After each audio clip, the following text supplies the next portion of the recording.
Sa hindi daw pagbabayad ni Nene sa paluwagan na 300 na ilang beses na, ang buhay niya ngayon ay namimiligro. Ang kakampi ni Belen, Nanay Fe, humarap ka na.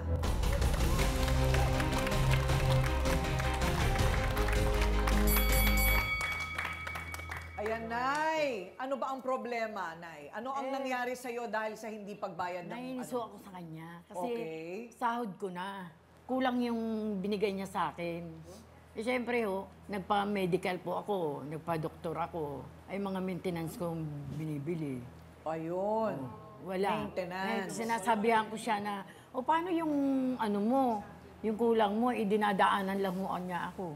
Sumba na sumba. Ayun. Kung may kakampi si Belen, may kakampi din si Nene. Ang tanging nakakaintindi kay Nene, ang kanyang sister for life. Angelita, humarap ka na. Bibigyan tayo! Huh? Ay, bakit? Ba't ka galit? Oh, sandali lang. Ito!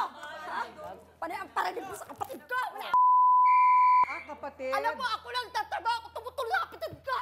Kaya ginagawa! Baluwagan yun lang yun. O, bakit pwede mo akong putahan? Nagsabi ka, nagbayad ka ba? Hindi ka naman nagbayad ah. Anong hindi? Sabi mo, sagot mo. Magpagbayad ako! Ikaw nagbayad kaya sinagot mo ba siya? Sabi mo, sagot mo. Ako ang pagkukunin ng kapatid ko! Dapat ano? Ano? Inabanuhan mo rin para wala tayong problema.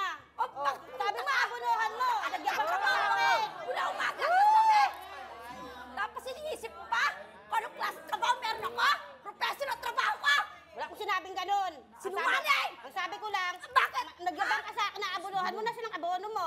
Ako lang pagkukunin ng kapatid ko kahit sa mga anak niya! Ako lang! Pwede pumunta sa akin! Teka muna, Angelita. O, kumalma ka muna ha. Sige, suotin mo na yung jacket mo ulit, nahubaran ka na. Okay, ayusin mo lang yung silya niya. So, Angelita, ako na lang tignan mo para lumamig ang ulo mo. Ayan. So, ano yung sinasabi mo na ikaw yung sumusuporta kay Nene? Kasi ang trabaho niya, hindi ganun kalakas. So, lulubog, lilitaw lang. Minsan nga sa akin niya kumakain. So, alam naman nila yon. Yung trabaho ng kapatid ko, meron, minsan wala. Alam niya pala At saka alam naman nila yung kapatid ko, nakikita na padaan-daan. Yan na lang yung nagiging buhay niya eh. Maging masaya lang sa sarili niya. Kaya lang, hindi ko naman alam din na yung kapatid ko nagkakaganyan dahil nagpaparinig to.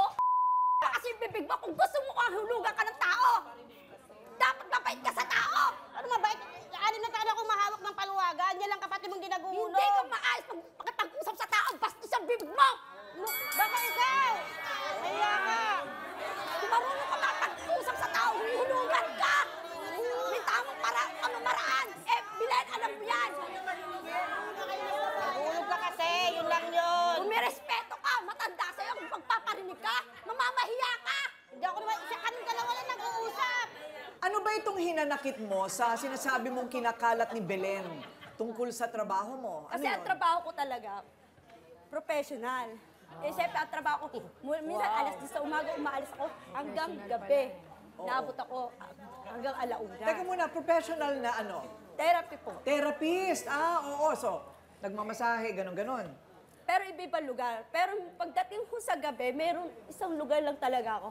Sa kanya lang po talaga ako. Okay. Eh, iniisipan niya ako na, ako nga daw nakakatulong sa pamilya ko, sa kapatid ko, dalawang anak niyang nag-asawa, ako nagpaaral. Siyempre sa isip ko, ano iisipin niya? Sa kung ba kinukuha yung pera? May halo ba? Ah. Di ba? Hindi naman marumi. Ikaw na nag-iisip doon. Diba? Wala akong iniisip na gano'n. Okay. Wala naman daw siyang sinasabing Eh, siyempre, gano'n. may tao ba nga amin?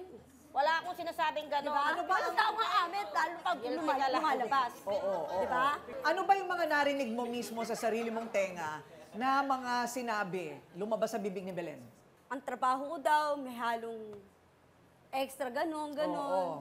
Oo. Eh, siyempre, may asawa ko eh. Kinakasama pa ako eh. Oo. Malalaman ko ganon.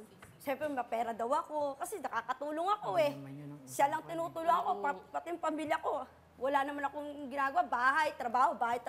Haharapin ko lang sila kung pupunta sa akin. Tapos Ayun. gaganyanin niya yung kapatid ko. Pinaparinggan na naman ako. Pinapahiya ako sa labas. Eh kasi nga wala ako.